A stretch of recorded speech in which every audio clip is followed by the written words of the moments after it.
In this video, I'm going to be showing you how to delete Riot Games from your PC, so be sure to watch this video until the very end to prevent any mistakes in the process.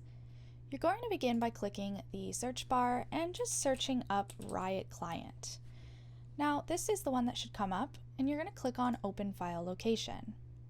You're then going to click on Riot Games at the top because it may be in a different folder. And you're just going to delete this folder altogether.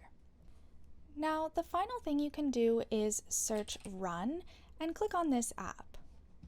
It will open an app like this and search exactly what it says, %local app data %.